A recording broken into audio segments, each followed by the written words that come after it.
Assalamualaikum warahmatullahi wabarakatuh.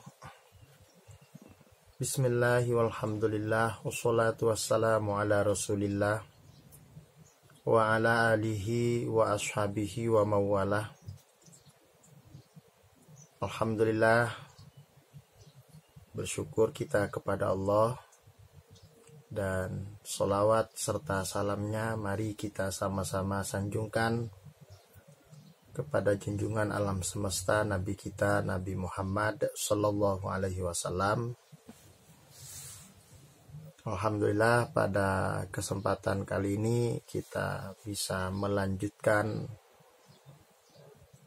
materi pembahasan lanjutan dari pembahasan kitab Syarhul Hikam yang dikarang oleh Hadratus Syekh Ibnu Athaillah As-Sakandari. Tepatnya kita saat ini memasuki hikmah yang kedua. Bismillahirrahmanirrahim. Qala al-musannifu rahimahullahu ta'ala wa nafa'ana bihi wa bi'ulumihi wa amaddana bi asrarihi wa karamihi wa a'adda alaina bi barakatihi. Bismillahirrahmanirrahim. Iradatu kat tajrid ma'a iqamatillahi iyaka fil asbab minas syahawatil khafiyah wa iradatu kal asbab ma'a iqamatillahi iyaka fit tajrid inhitatun anil himmatil aliyah. Iradatu katajrid ay maili nafsika ayyuhal muridus sadiku ila tajrid anil asbabiz zahiriyati ay hurujuka anha wa adamu mu'anatiha ma'a iqamatillahi ya kafil asbab. Iradatu katajrid, keinginanmu untuk menduduki makom tajrid. Makom tajrid itu ay at-tajrid anil asbab az-zahiriyah, menyepi dari sebab-sebab zahir,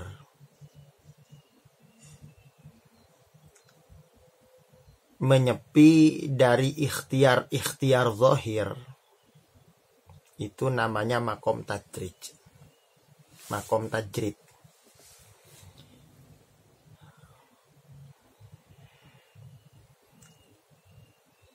Ma'a iqamatillahi iyyaka fil asbab, di saat bersamaan Allah menetapkan kamu berada di makom asbab.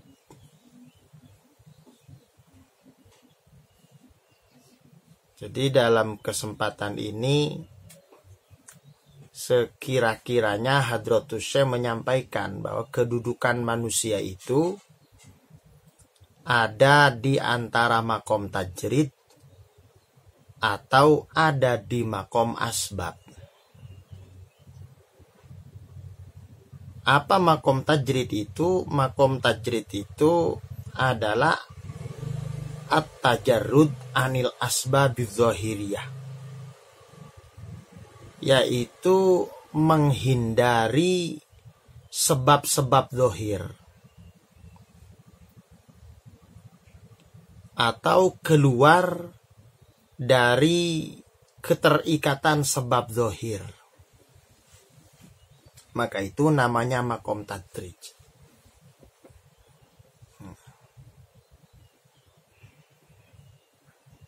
Ibarat kata seperti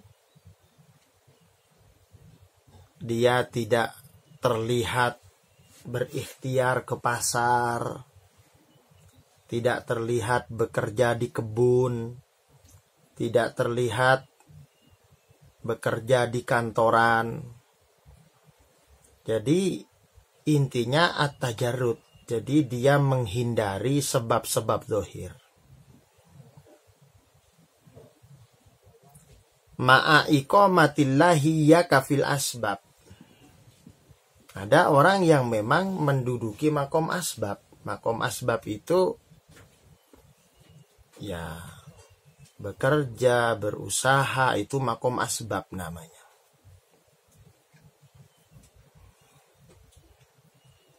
Nah, manusia itu, kata pengarang kitab ini, ada di antara makom tajrid atau makom asbab. Ada seperti itu. Artinya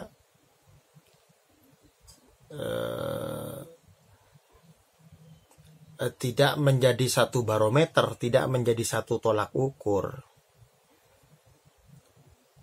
bahwa setiap manusia harus ada di makom asbab, tidak. Di mana dia harus bekerja, di mana dia harus berusaha untuk bisa mendapatkan apa yang menjadi keinginannya. Karena dalam realitasnya, dalam kenyataannya juga ternyata ada orang yang gak kemana-mana, tapi dia mendapatkan apa yang dia inginkannya. Nah, kalau orang untuk mendapatkan yang diinginkannya, dia kemudian berusaha, dia berikhtiar, maka itu namanya makom asbab. Sedangkan orang yang mendapatkan keinginannya tanpa dia ikhtiar, tanpa dia usaha, dia tinggalkan sebab-sebab zahir itu, dia tinggalkan. Tapi dia mendapatkan apa yang menjadi keinginannya. Maka itu namanya makom tadrij. Makom tajrid ya. Nah, kata pengarang kitab ini, iradatukat tajrid, keinginan kamu untuk menduduki makom tajrid, ma'a iqamatillahi yakah, di saat Allah mendudukkan kamu ke dalam makom asbab, minas syahwatil khafiyah, maka itu termasuk bagian daripada dorongan syahwat yang samar. Jadi itu keluar dari bisikan-bisikan syahwat yang samar.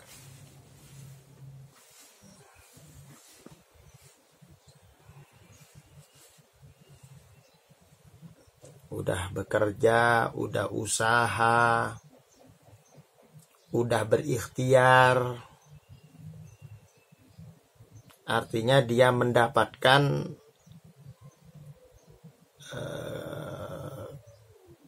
fadl dan keutamaan Allah selama ini dengan cara berikhtiar, dengan cara melakukan sebab-sebab zahir, bekerja. Tapi kok kemudian di dalam keinginannya dia ingin sekali, berharap sekali, berencana di dalam dirinya untuk menduduki makom tajrid. Padahal Allah menetapkan dia makom asbab. Maka itu disebut minas syahwatil khafiyah. Keinginan-keinginan semacam itu termasuk bagian daripada dorongan syahwat yang tersembunyi, yang terselubung.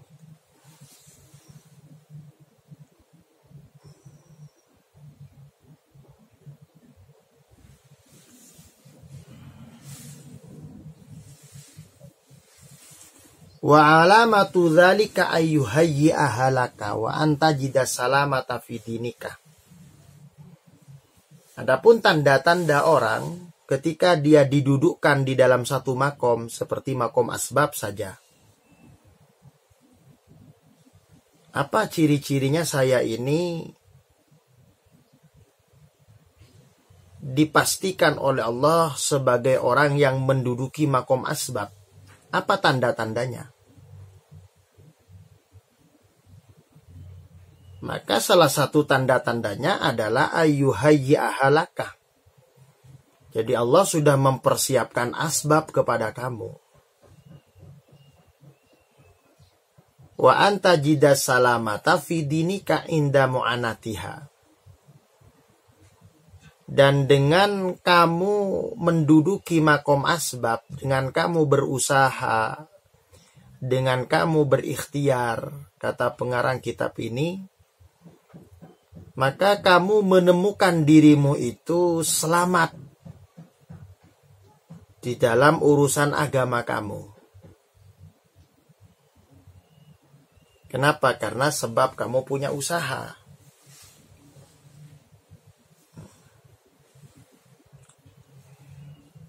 Wa yanqati'a biha ta'amuka amma bi'aidin nas. Serta engkau tidak berharap apapun yang engkau makan dari pemberian manusia yang lain. Kenapa? Dah kamu sudah punya pekerjaan, kamu sudah punya usaha. Wala yushghilaka amma anta fihi min wadhaifil ibadati dhahirah. Serta walaupun kamu usaha, walaupun kamu berikhtiar, ikhtiar dan usaha kamu itu tidak membuat kamu berpaling dari kegiatan-kegiatan ibadah. Meninggalkan ibadah. Maka itu berarti tanda-tandanya kamu itu menduduki makom asbab. Jadi kalau seumpama ada orang, dia disebut menduduki makom asbab ketika dia berusaha bekerja, dan pekerjaan dia itu menyelamatkan dia dalam agama dia. Artinya tidak jatuh sampai kepada mencuri, karena bingung mau makan mencuri. Tapi dia terselamatkan oleh perusahaan dan pekerjaan dia. Serta perusahaan dan pekerjaan dia itu tidak menjadi penyebab lupanya dia dalam melaksanakan ibadah, tidak. Nah, maka berarti itu bisa menjadi barometer, bisa menjadi tolak ukur bahwa dia adalah orang yang menduduki makom asbab. Ya alhamdulillah, bekerja, dia makan tanpa harus mengharap bantuan orang lain. Dengan bekerja, dia pun juga tidak berharap tomak mengharap-harap orang lain. Dengan bekerja, toh pada kenyataannya tidak membuat dia lupa ibadah, tidak. Malah mendorong dia semakin rajin ibadah. Nah itu namanya orang sudah berada di makom kedudukan asbab. Makom usaha. Lo dalam kedudukan dia sudah mendapatkan makom asbab, tiba-tiba hatinya kemudian ingin keluar dari makom asbab ini, berharap dia mendapatkan kedudukan makom tajrid. Makom tajrid itu orang nggak usaha, tapi dia mendapatkan apa yang diinginkannya. Makom asbab, orang berusaha, dia dapatkan keinginannya dengan cara berusaha. Nah kalau orang sudah berada di makom asbab, lalu kemudian dia terbesit hatinya ingin masuk ke makom tajrid, meninggalkan asbab-asbab itu dia tinggalkan. Maka ketahuilah kata Hadratus Syekh, wahya minasyahwatil khafiyah, yang demikian itu adalah termasuk dorongan syahwat, dorongan nafsu yang terselubung. Jadi bukan bagus, tapi jelek. Jadi kita sudah mendapatkan makom asbab, asbab yang kita lakukan tidak melalaikan ibadah, asbab yang kita kerjakan tidak membuat kita bergantung kepada manusia untuk makan, asbab yang kita lakukan menyelamatkan kita dari pencurian, dari rampokan, sehingga kita tidak berbuat maksiat. Karena kita bekerja, karena kita punya usaha. Itu sudah bagus. Tinggal kita syukuri. Loh kok tiba-tiba dia punya dorongan ingin masuk, ingin mendapatkan kedudukan makom tajrid. Ya, meninggalkan usaha, meninggalkan ikhtiar, meninggalkan asbab. Bagaimana seperti itu? Ya itu bukan bagus. Tapi dorongan semacam itu adalah muncul minas syahwatil khafiyah. Muncul daripada dorongan syahwat yang terselubung alias samar. Nah. Wa kanat syahwatan li'adami wukufika ala muradi sayyidika. Kenapa keinginan seseorang untuk keluar dari makom asbab biar dia bisa menduduki makom tajrid, maka itu dianggap sebagai syahwat atau dorongan nafsu. Kenapa? Li'adami wukufika ala muradi sayyidika. Karena tidak adanya penerimaan kamu terhadap keinginan-keinginan Tuhan kamu. Tuh. Jadi dia tidak menerima terhadap ketetapan Allah. Makanya itu syahwat. Jadi kalau ada orang gak nerima terhadap apa yang sudah menjadi ketetapan Allah, maka gak nerimanya itu sehingga dia ingin keluar dari ketetapan Allah, maka itu disebut syahwat.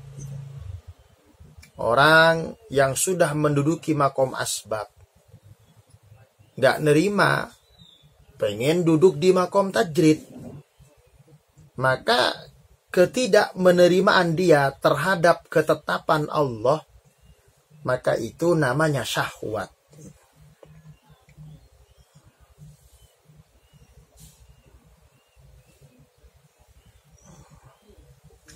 Wa muwafaqataka murada nafsika.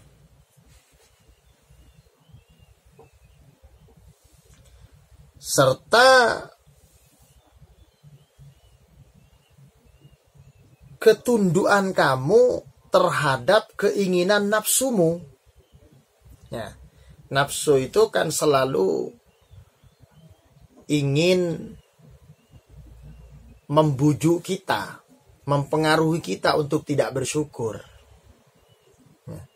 Mestinya dia bersyukur, udah bisa bekerja, sehingga dengan bekerja dia tidak berharap pemberian orang lain.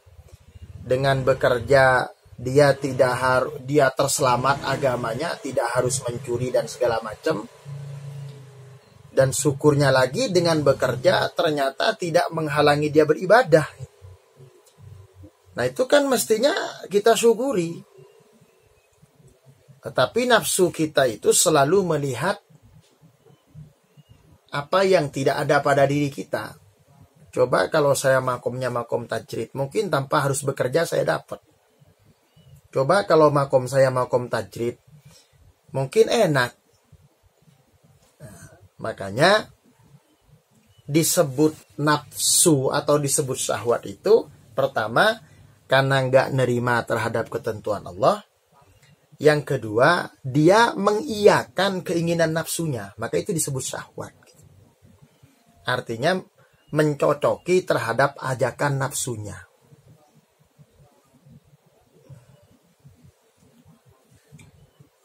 Wa khafiyatun begitupun juga. Wa khafiyatan begitu juga disebut khafiyah, artinya samar, nafsu yang samar, nafsu yang terselubung. Kalau tadi disebut nafsu karena memang betul dia menyetujui dorongan nafsunya sampai tidak nerima terhadap ketetapan Tuhannya. Maka itu syahwat. Nah, kenapa kok disebut syahwat khofiyah? Disebut syahwat yang terselubung, syahwat yang samar. Lianna zahira dzalika anna muradaka bitajarrud al-inqita' ilallahi ta'ala wa taqarrubu ilaihi. Nah, kenapa disebut samar? Nafsu atau syahwat yang samar, yang terselubung. Ya karena secara zahir seolah-olah terlihat baik gitu. Dorongan seperti itu sepertinya secara zahir kelihatannya bagus. Bagusnya di mana? Anna muradaka bitajarrud al-inqita. Dia ingin pindah ke makom tajrid itu biar dia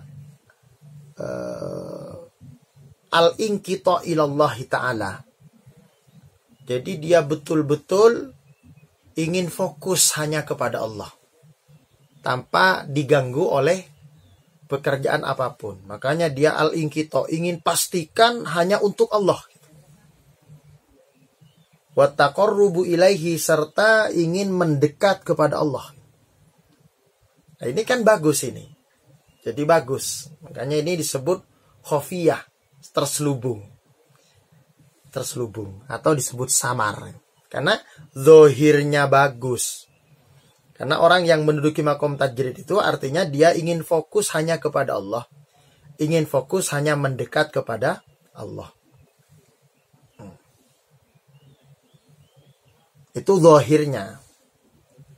Wa batinuhu anna muradaka syahwah asyuhrah bil wilayah.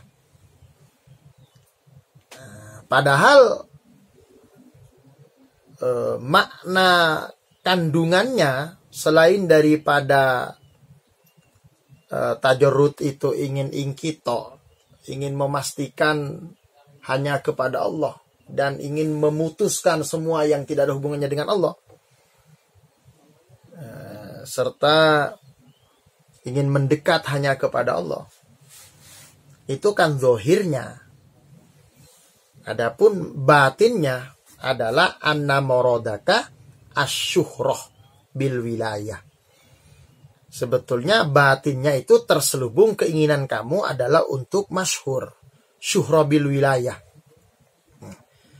Biar terkenal sebagai orang wali, tanpa bekerja, usaha dia bisa memiliki segala-galanya.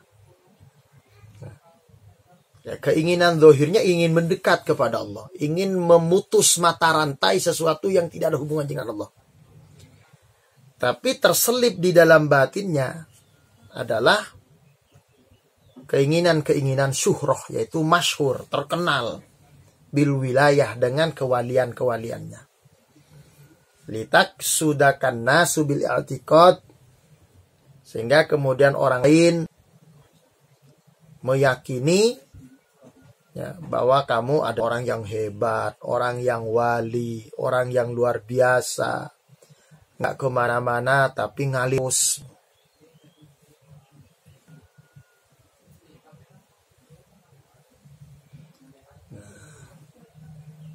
Kemudian kamu bisa mempengaruhi manusia yang lain, datang berbondong-bondong kepadamu, berguru kepada kamu, taat kepada kamu. Itu makinnya itu. Sehingga disebut khofiyah. Jadi disebut samar ini. Syahwat tapi samar, terselubung. Kenapa? Bersembunyi di balik bungkus dohir. Kenapa? Bungkus dohirnya itu ingin tajrid, hanya semata-mata kepada Allah, tidak mau dibuka.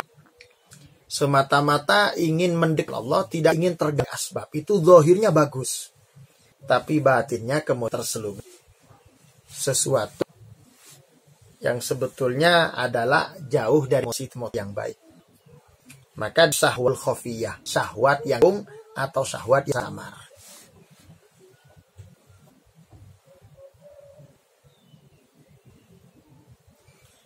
Falal arifun para ulama sudah mencapai makom makrifat kepada Allah. Mereka berkata, iqbalun nas alal amalihi sammun qatil. Bondong-bondong datangnya kepada murid, seorang murid. Ya. Jadi datangnya manusia kepada seseorang, yang seseorang murid, orang yang sedang berharap datang kepada Allah. Tapi murid ini belum sempurna. Belum sempurna kedekatannya dengan Allah. Belum sempurna kesuciannya pada Allah. Samun kot, maka itu menjadi racun yang membunuh. Ya bagi dia, bagi orang yang datang kepada dia. Orang yang datang kepada dia, karena dia hebat. Orang yang datang ingin berguru kepada dia, karena dia tentu saja yang mematikan mereka. Tapi dia, karena dia sempurna, kian pada Allah belum sempurna, kedekatan belum sempurna, datang kepadanya, maka itu munqatil, racun yang bisa membunuh, racun yang mematikan bagi dia. Ya bukan racun seperti racun tikus, bukan. Racun yang dimaksud di sini itu membahayakan terhadap akidah dia, membahayakan terhadap keimanan dia, membahayakan terhadap agamanya dia. Ada orang, dia sudah menduduk sebab enak sudah bekerja. Dengan bekerja dia dapat gaji, atau kebun dapat uang hasilan. Udah, dia tidak harus minta-minta. Dia tidak harus tomak mengharap pemberi orang lain. Dia selamatkan fitnah. Ya. Agama, mencuri, dia enggak. Kenapa? Ngapain mencuri orang sudah punya usaha? Dia juga kemudian dengan bekerja, ternyata tidak buat dia ganggu beribadah. Kan ini kan sudah enak. Loh kok tiba-tiba dia ingin keluar dari makom asbab itu? Karena dia melirik makom tajrid. Alasannya sih pengen dekat dengan, pengen memulihkan hubungannya dengan Allah. Sehingga dia bisa dia punya ini tapi tanpa ini, punya ini tanpa itu, punya ini tanpa ini. Maka kata pengarang kitab ini, keinginan semacam itu adalah syahwatul khafiyah. Nafsu, syahwat yang terselubung, yang samar. Artinya apa? Jelek. Yang bagus gimana? Yang bagus itu ya kita bersyukur aja. Bersyukur. Kalau kita ditakdirkan oleh Allah untuk menduduki makom asbab, kita berusaha, kita bekerja, ya syukuri. Gak usah melirik untuk duduk di makom tajrid. Karena sudah ditetapkan oleh Allah makom seseorang atau kedudukan seseorang itu bukan orang yang menentukan, tapi Allah yang menentukan. Maka yang terbaik bagi kita ya bersyukur. Kalau kita berada di makom asbab, ya alhamdulillah Gusti. Alhamdulillah ya Allah, terima kasih Engkau berikan saya penghasilan. Terima kasih Engkau berikan saya pekerjaan. Dan alhamdulillah lagi pekerjaan saya tidak membuat saya terganggu melaksanakan penghambaan ibadah saya kepada Engkau. Itu syukur. Bagus itu. Tanpa harus berkeinginan pengen meninggalkan semuanya karena ingin masuk ke makom tajrid. Itu kelihatannya bagus, tapi batinnya adalah jelek. Kalau dikatakan tadi adalah samun qatil, racun yang mematikan. Mematikan orang lain, mematikan dirinya sendiri. Ikhwan yang dimuliakan Allah Subhanahu. Wa iradatu kal asbab ay tasabbu bawal iktisabah ma'a iqamatillahi iyyaka fit tajrid. Nah, sebaliknya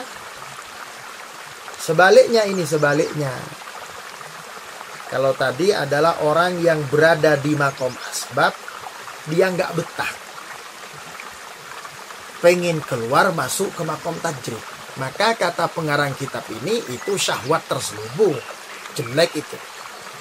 Lalu sekarang bagaimana kalau ada orang yang oleh Allah dia didudukkan ke makom tajrid? Memang sih nggak kemana-mana, kerjaannya cuma ibadah. Loh, tapi dia ingin keluar dari makom tajrid itu. Ya. Dia nggak betah di makom tajrid itu, dan dia ingin keluar dan ingin masuk ke makom asbab, ingin bekerja, ingin berikhtiar. Padahal Allah menetapkan dia makom tajrid. Wa iradatukal asbab ma'a iqamatillahi yaka fit tajrid. Adapun keinginan kamu untuk duduk di makom asbab, makom kasab, ma'a iqamatillahi yaka fit tajrid, sedangkan secara bersamaan Allah menetapkan kamu di makom tajrid, malah pengen masuk ke makom asbab. Apa kata pengarang kitab ini? Inhitatun anil himmatil aliyah. Maka itu sama halnya dengan menghinakan derajat yang sudah dimuliakan oleh Allah. Dia sudah dimuliakan oleh Allah dengan makom tajrid, malah berharap pengen masuk ke makom asbab. Maka itu namanya inhitat, merendahkan, menghinakan makom yang ditetapkan kepada dia adalah makom yang mulia dari Allah Subhanahu wa taala. Terus bagaimana itu? Ya jelek.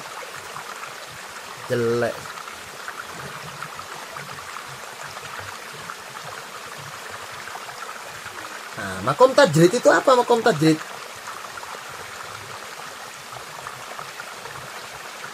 Bi ayyassarolakal qutah min haitsu la tahtasib.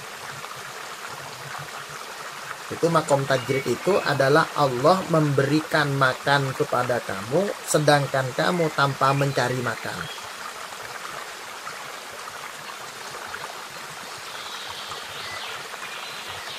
Wa ja'ala nafsaka mutmainnatan inda ta'adzurihi. Dan ketika kamu tidak menemukan makan, Allah datikan hatimu tenang. Kenapa? Karena berhubungan dengan Allah itu lebih menyenangkan daripada makan. Wa dumta 'alal ishtighal biwadha'ifil ibadat. Dan selalu menyibukkan diri di dalam kegiatan-kegiatan ibadah. Itu namanya makom tajrid. Sibuk ibadah ya, sampai kemudian tidak ada waktu untuk berikhtiar, tidak ada waktu untuk kasab. Andaikan dia makan, yaitu dia bersyukur kepada Allah. Andaikan dia tidak menemukan makan sekalipun, hatinya tidak gundah. Kenapa? Yang lebih menyenangkan dia itu adalah hubungannya dengan Allah. Itu makom tajrid. Loh, kalau ada orang yang sudah ditetapkan oleh Allah berada di makom tajrid, tapi hatinya berontak hatinya. Dia ingin keluar dari makom tajrid itu, ingin masuk ke makom asbab. Nah, terus bagaimana dengan ini? Maka itu disebut inhitatun anil himmatil aliyah. Maka itu dianggap merendahkan satu derajat, satu kedudukan yang mulia dari Allah Subhanahu wa taala. Ikhwan yang dimuliakan Allah Subhanahu wa taala. Artinya bagaimana kita ini? Artinya dalam posisi apapun kita, dimanapun posisi kita, andaikan kita orang yang bekerja, orang yang berasbab, orang yang berkasab, maka syukuri. Bersyukurlah kepada Allah tanpa harus melihat orang ini kok enggak kemana-mana tapi dia begini. Syukuri selama pekerjaan kita itu pertama membuat kita selamat agama kita, hingga kita tidak mencuri, hingga kita tidak maksiat kepada Allah. Yang kedua, selama pekerjaan kita itu membuat kita itu tidak tomak mengharap-harap pemberian orang lain. Dan yang ketiga, selama pekerjaan kita itu, ikhtiar kita itu sedikit pun tidak mengganggu kita berpaling daripada ibadah kepada Allah Subhanahu wa taala. Ya, kita syukuri. Dengan kita bersyukur, Allah akan tambah nikmat kepada kita. Tanpa harus kemudian kita berkeinginan, saya pengen keluar dari makom asbab, saya ingin lebih dekat dengan Allah, masuk ke makom tajrid. Itu bukan bagus, justru malah itu jelek. Bahkan di kitab ini disebutkan sebagai minas syahwatil khafiyah, dorongan syahwat yang terselubung. Ya, syahwat itu innan nafsala ammaratun bisu. Sesungguhnya nafsu itu dia akan selalu mempengaruhi manusia untuk berbuat jelek. Bukannya bersyukur malah kufur. Terus kemudian, bagaimana kalau orang yang sudah didudukan di makom tajrid, tapi dia malah melirik makom asbab? Apakah ini bagus? Ini juga jelek. Kenapa? Inhitatun anil himmatil aliyah. Karena dianggap merendahkan, menghinakan kedudukan derajat yang betul-betul mulia dari Allah Subhanahu wa taala. Kalau ada orang bisa fokus ibadah, kalau ada orang dia benar-benar hatinya tenang dengan ibadah, maka itu kedudukan yang paling mulia dari Allah. Andai dia bisa makan, dia bersyukur kepada Allah. Andaikan dia tidak bisa makan sekalipun, dia tetap bersyukur kepada Allah. Kenapa? Karena hatinya sudah berhubungan dengan Allah. Hatinya sudah dekat dengan Allah, bukan dekat dengan asbab. Ini kan kedudukan yang mulia dari Allah, derajat yang luar biasa ini di sisi Allah. Loh, kok tiba-tiba dia ingin keluar, gak betah, rasa gak nyaman. Maka ini diistilahkan oleh Hadratus Syekh Ibnu Athaillah Sekandari sebagai inhitot anil himmatil aliyah. Merendahkan, meremehkan, menghinakan satu derajat yang mulia di sisi Allah Subhanahu wa taala. Maka walhasil kesimpulannya bagaimana? Ya, dimanapun kedudukan kita, apakah makom asbab, ya kita bersyukur kepada Allah. Terlebih lagi kalau kedudukan kita adalah makom tajrid, mesti harus tambah-tambah bersyukur kepada Allah Subhanahu wa taala. Ikhwan yang dimuliakan Allah Subhanahu wa taala, kalau kata sesepuh leluhur kita seringkali memberi nasihat, tempatnya tempati, pekerjaannya ya kerjakan. Nah, itu kan bahasa leluhur, bahasa pesan dan nasihat-nasihat leluhur, kalam hikmah.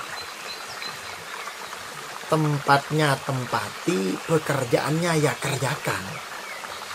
Maksudnya kamu sudah punya tempat, nggak usah melirik tempatnya orang lain. Yang bekerja, tempati makom pekerjaan itu. Yang ngaji,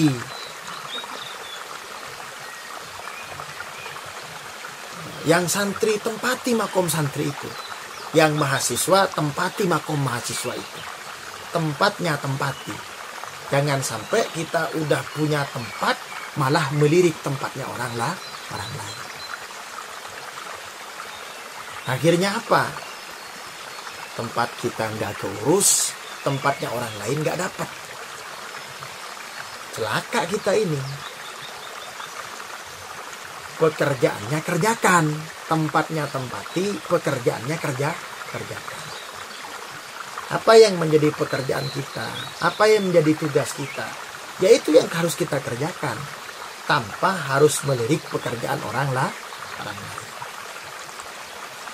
Anda yang bekerja, Anda yang berikhtiar, Anda yang berkasab, misalkan, apakah di pasar, apakah di kantor, silahkan syukuri nikmat pekerjaan itu, syukuri. Dan gak usah melihat bagaimana kemudian bagaimana Anda ingin menjadi seperti ingin seperti ulama ini, pengen seperti ulama itu. Artinya nanti akhirnya pekerjaan terbengkalai, derajat menjadi ulama juga tidak. Adapun Anda yang bekerja sebagai pengabdi, pelayan umat, mengajarkan ilmu kepada santri, mengajarkan agama kepada umat, saking sibuknya sampai Anda tidak bisa usaha, ya sudah, kerjaannya kerjakan aja sudah. Pekerjaannya kerjakan. Tanpa harus melirik, rasa pengen ke pasar, rasa pengen ke kantor. Insya Allah, kalau kita bersyukur dengan setiap kedudukan kita, yang makom asbab bersyukur, yang makom tajrib bersyukur, maka insya Allah kita akan dimuliakan oleh Allah Subhanahu wa Ta'ala, dan Allah akan mendudukkan kita dengan kemuliaan-kemuliaan sesuai dengan makom dan derajat kita. Baik, ikhwan yang dimuliakan Allah, begitulah yang kita sampaikan. Nah, mudah-mudahan Allah memberkahi ilmu kita, mudah-mudahan Allah memberikan kemanfaatan dalam hidup kita, dan kita dijadikan oleh Allah sebagai hamba-hamba yang pandai bersyukur atas segala nikmat yang diberikan oleh Allah Subhanahu wa Ta'ala. Demikian, akhiran wallahul muwaffiq ila aqwamit thoriq. Assalamualaikum warahmatullahi wabarakatuh.